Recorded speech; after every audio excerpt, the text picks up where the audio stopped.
Namaskar. I am Madhu Kakar, a student of Masters of Science in Ved and Vedic Wisdom.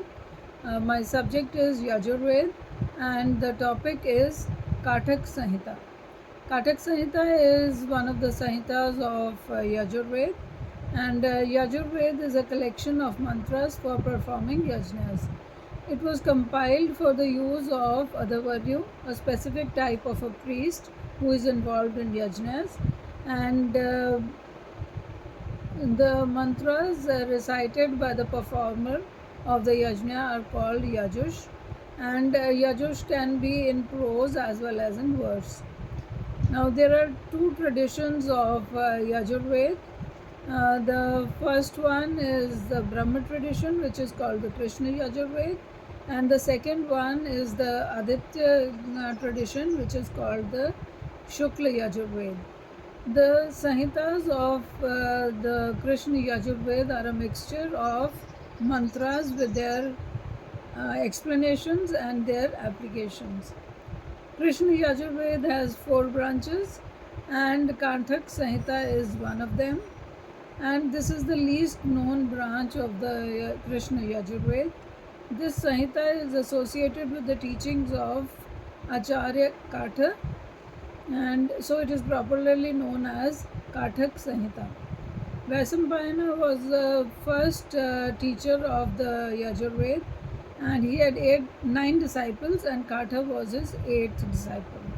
The word Kath is used for a person who struggles very hard in life, faces a lot of challenges and hardships, and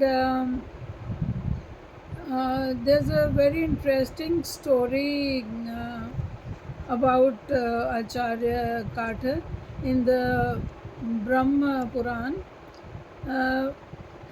It states that Rishi Bhardwaj lived on the southern banks of river Ganga, and he had a sister named Revati who had very unpleasant and distorted looks, and he was worried about finding a suitable match for his sister. Then one day a young, good looking and smart boy came to his ashram, and he wanted to be educated in the Vedas. This boy was Katha. The Rishi accepted him as his disciple, and he taught him various Vedas and Smritis, and then Purans and Dharma Shastra. And when his education was complete, Katha wanted to give some Guru Dakshina to his teacher, and the teacher asked him to marry his sister. The disciple obeyed the Guru's order. Seeing this act of Katha, Shiva was very pleased, and so he gave Revati a very beautiful form. And the water that washed Revati when she was bathing in the Ganga, that water became river Revati. Now, Pandit Sridhar Sharma says that Katha was a region in the southern Agnya near Godavari river.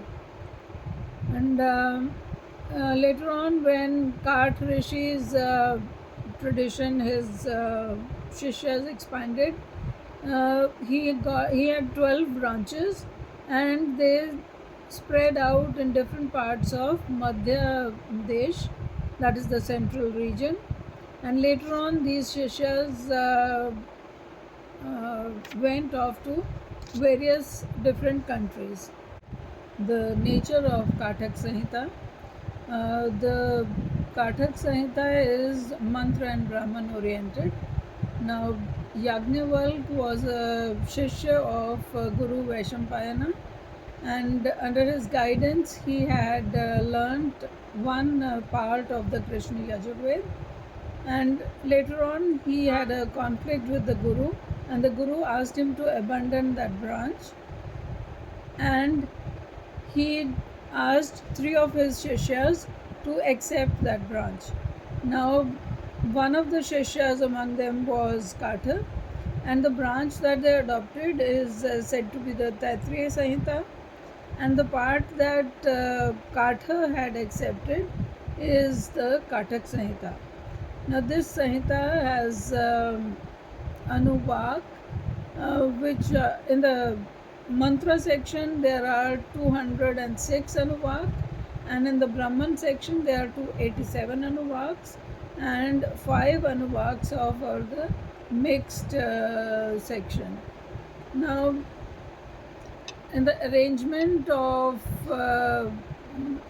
mantras and Brahmana, there is no specific sequence that is followed. It is not fixed that the mantra portion will come first and the Brahman portion will follow, or vice versa. Then we come to the division of the subject matter of the Katha Samhita. The Kathak Samhita is divided into 3 parts. The first part is Ithimika, second part is Madhyamika, and the third part is Aurimika. Now, Madhyamika is a Sanskrit word, and it means the middle part. Ithimika and Aurimika are not Sanskrit words, and their meaning is not clear, but the meaning has just been guessed. And the second division of Kathak Samhita is called the Sthanaks. Now, there are 3 Sthanaks in this Samhita. In the Ithimika, there are 18 Sthanaks. In the Madhyamika, there are 12 Sthanaks.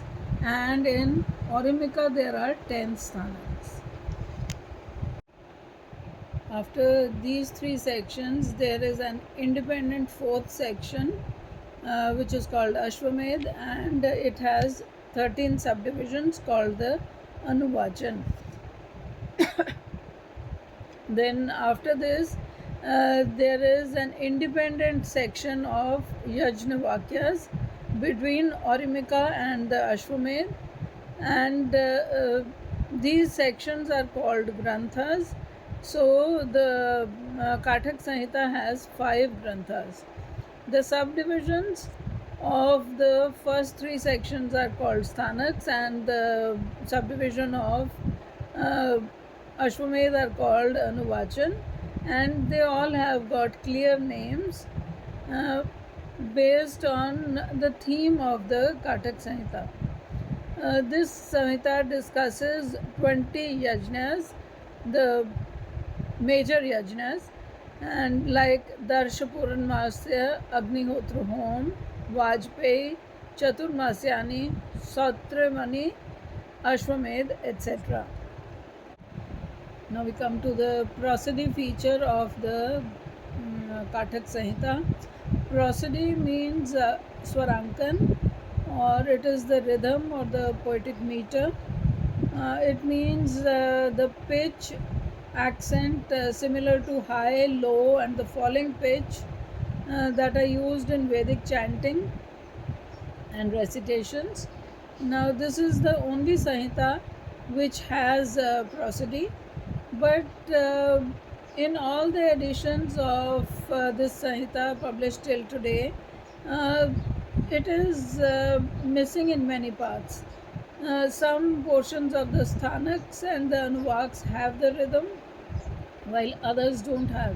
There's an unpredictability seen throughout the Samhita. Thank you.